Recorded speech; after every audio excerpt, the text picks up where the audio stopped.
But the Native North Americans and Pre-Columbian Art Museum, maybe, they have this depiction. And I just cut out an excerpt where it just says on their podium here in front of their artwork exhibited, they say they imagined their world, the Native Americans, on a horizontal plane. Right? Horizontal is where we get the word horizon from, in case you're unfamiliar, meaning flat, plane. A vertical plane connected the upper world, earth, and the underworld. It's another triple layered universe there. And universe, by the way, break down the etymology of that. Una meaning one, and verse could be understood as a spoken word. I love that. Universe, one spoken word. How interesting this depiction, because it kind of reminds me of Jubilee's depiction.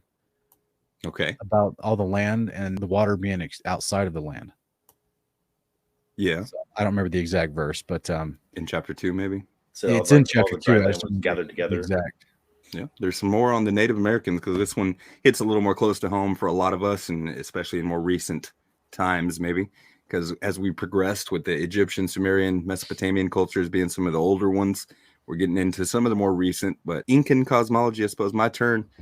Indigenous American cosmologies are conceived by the proto-historic peoples of the Americas prior to substantive contact with European peoples in the 16th century. The cosmos in these worldviews usually comprises several layered and axially organized realms rooted in observation and interaction with nature. These cosmologies portray the primary components of the environment, including the sky, the ground, the subterranean realm. There is no room in the indigenous cosmologies of the Americas for the plurality of worlds and extraterrestrial life. I love that.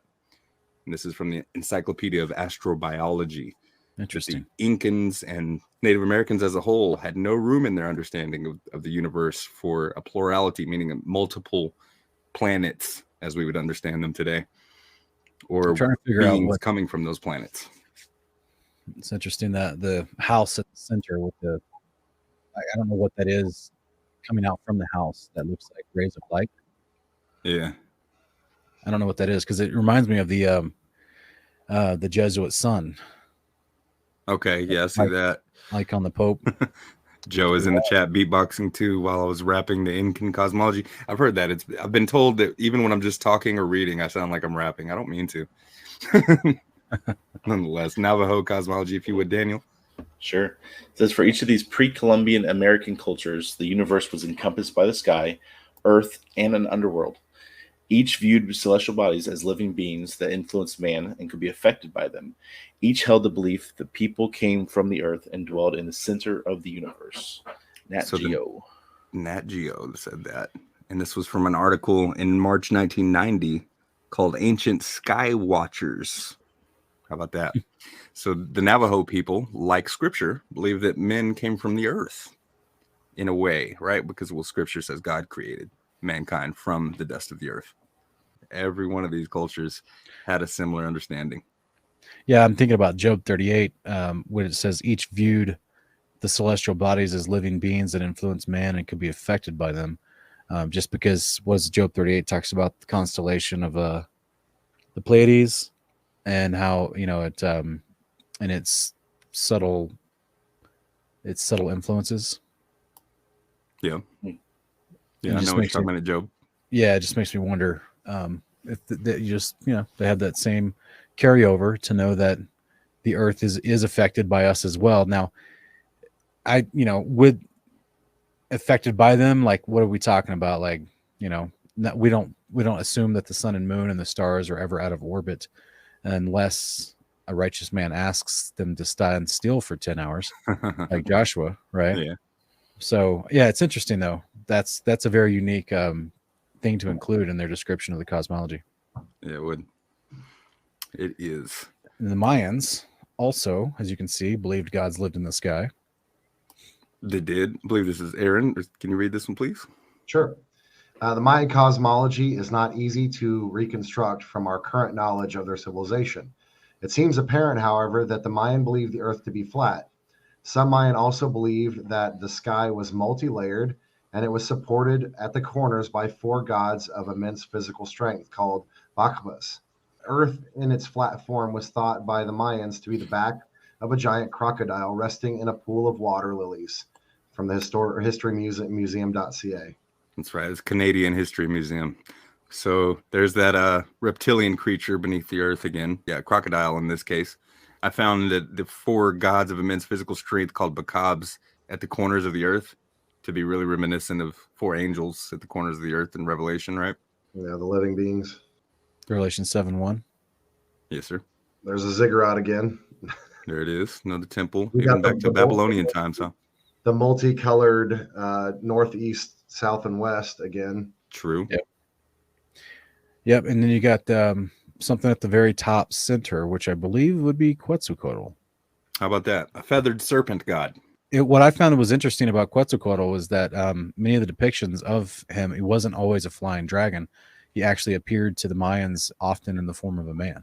As a man. How about that? A I'm winged creature. Did he Yeah. fly- Appearing sometimes as a man. Yeah, and that's, I know the ancient aliens have really dug in on that with the Mayan depictions, Mhm. but what if they are actually just looking at someone inside of a mana? Yeah. It's interesting. I don't want to really promote or venerate the ancient aliens, but even a broken clock is right twice a day. Yeah. So it's interesting that they do have strange depictions. It looks like they're operating some kind of vehicle. Do you remember? Do you guys remember when Stargate first came out, the actual movie? Yeah. I remember they had a big ship that was in the shape of a pyramid. It landed on top of the pyramid. And guess who was in it? It had a hole in it that it fit right on top of. Yeah. That's what I think of when I see the ziggurats. I'm like, what if that's like those are docking ports, for all as it's traveling around, So Yeah. Guess who was in that big pyramid ship in that movie? Ra. It was Ra. He looked like a man. Yep. And Odin was a man with one eye. Quetzalcoatl appeared as a man, flying serpent god. Yeah. Odin considered the traveler as well as the Zeus character, and they would appear to people and sometimes in disguise as older men. And so I think that's fascinating because pretty sure that's what we see that in the Book of Jubilees, do we? In chapter 17? Mastema? Where he appeared to Sarah. Yeah. As an old man. Yep. I thought it was pretty interesting when you had on the show for the Decoding the Devil, and we were talking about Zeus over and over again. I was like, man, I haven't looked into that in a long time. So I just went to look at the Greek etymology of Zeus, right? And the first things that popped up was his name means sky god and shiny. And I'm like, well, there it is. Angel of light. Literally, his name is like the biblical story of Hasatan. He's the shiny one, right? And he's the sky god. I'm like, okay, cool, you got me.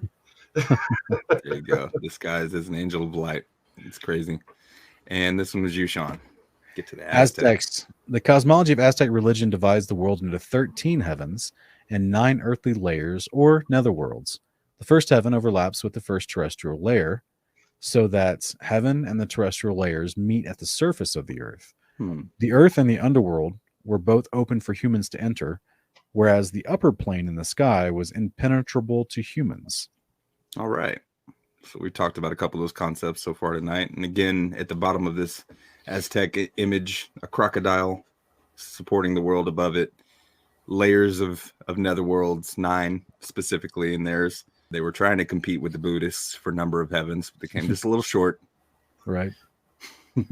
The heaven and terrestrial layers meet at the surface of the earth. I find interesting, meaning that it would have to be foundations of the dome, the vault of the firmament touching the ground is what that implies to me.